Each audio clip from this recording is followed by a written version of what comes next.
ঘটনাটো আজি সন্ধিয়া টাইমত সদায় ইহঁত চাগে চাই নেকি ছাগলীকেইটা।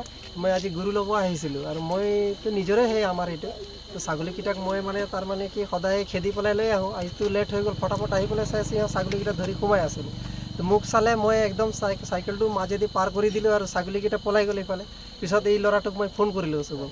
পিছত আৰু ছাগলী সোমাই দিছিলে এটা আৰু এটা ইঠি কৰিছিলে। পিছততো ইহঁতে ইফালে পলাই গ'ল একদম, মানে ফোন কৰি আছোঁ তেতিয়া আকৌ ঘূৰি আহিছে।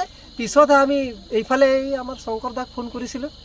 শংকৰ দাক ফোন কৰাৰ পিছত এইফালৰ পৰা আকৌ ঘূৰি আহিলে। পিছত আমি ইয়াত আগতেই মানে ৰেডি কৰিছিলোঁ, সেইকাৰণে ধৰা পালোঁ আৰু ইহঁতক। কিহত লৈ গৈ আছিলে? এই গাড়ীটোত কাৰত। অঁ, হয় নেকি? কেইটা ছাগলী? দুটা আছিল। আৰু মানুহ কেইজন আছিলে? মানুহ 3জন আছিলে।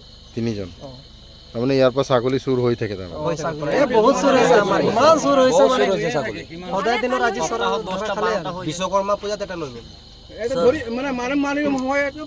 স্যাৰ আমি ক'ব বিচাৰোঁ আমাৰ বৃহৎ যি জনগোষ্ঠী আছে, আমাৰ যি 7 জনগোষ্ঠী আছে, দুখীয়া মানুহ, সিহঁতৰ ওপৰত ছাগলী চুৰি এনেকৈ সদায় হৈয়ে থাকে।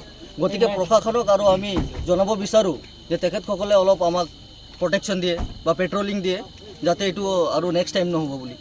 আৰু আমি গৰিহণা জনাইছোঁ যাতে কি আমাৰ ঠাকুৰবাৰী ফিল্ডত এটা নামী ফিল্ড হয় আৰু বাৰে বাৰে এনেকুৱা ধৰণৰ হৈ আছে মানে অপৰাধ।